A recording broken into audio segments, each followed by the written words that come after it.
चौथा लो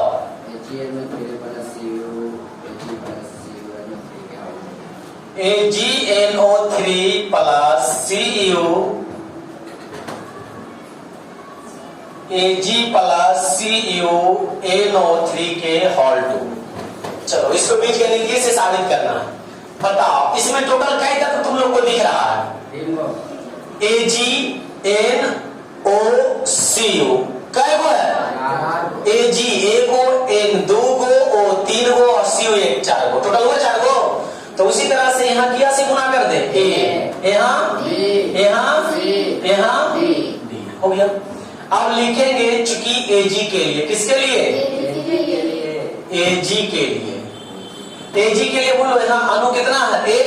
एक गुने ए हो जाएगा बराबर। उधर Ag के लिए एक है, एक गुने C लिखा जाएगा। Ag और है खत्म। इसके बाद N के लिए देखेंगे। N के लिए बोलो N कै गो है? एक गुने ए, क्या लिखेंगे? ए बराबर। इधर N देखो तो यहाँ इसका मतलब ये 2 गो है। कै गो है? 2 गो। 2 गुने D तो कितना लिखेंगे? 2D। काम खत्म। आगे N के बाद क्या लिखेंगे? O के लिए बिल्कुल आसान है। O के लिए 3 गुने ए कितना लिखेंगे? 3A बराबर। उधर वो देखो तो 3 दूनी 6D कितना हो जाएगा? 6D।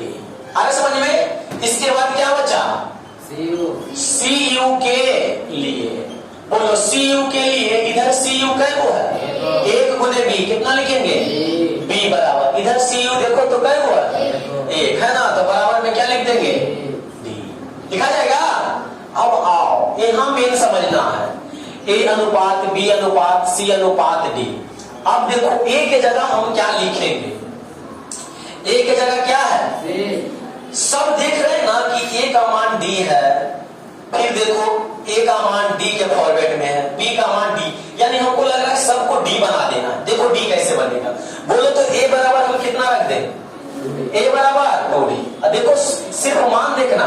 B बराबर कितना रखेंगे? देखो यहाँ B बराबर कितना? A। अब देखो C बराबर हम क्या रखेंगे? जो देखो बताओ तो C बराबर कितना है? C बराबर A बराबर कितना है? तो C बराबर 2D नहीं होगा? अरे दोनों देखो सिर्फ LHS बराबर है तो RHS बराबर होगा क्या? तो यानी C के मान भी कितना आ गया? 2D।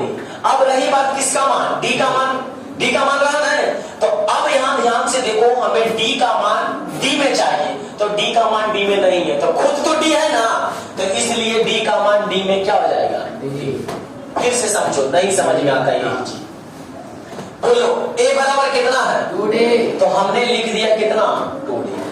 B बराबर कितना? देखो B बराबर कितना है? हमने लिख दिया क्या? D। काम खत्म। अब और C बराबर, तो C बराबर यहाँ देखना है। LHS बराबर है तो RHS बराबर होगा कि नहीं? तो C बराबर भी कितना? C बराबर भी कितना? 2D। और बता दो D बराबर कुछ नहीं, तो D तो खुद D है, तो D को दिया। ऐसा समझ में? यानी सबका मान किसमें बना दिया? अब काट दो D से D, D से D, D से D खत्म। क्या बचा?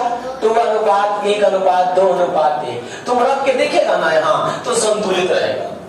ऐसा समझ में? तो नीचे लिख देंगे अतः बोलो क्या है? AgNO3 silver nitrate, AgNO3 Cu Ag plus CuNO3 के होल 2। और जहां जहां जो है ना रख दो 2 1 2 1। देखो संतुलित रहेगा। Ag कै गो? N कै गो? N 2 गो। इधर देखो N 2 गो है। हाँ। O3 कै गो? 6 गो। O3 देखो 6 गो है। Cu कै गो? 1 गो। Cu 1 गो है। संतुलित नोट करो।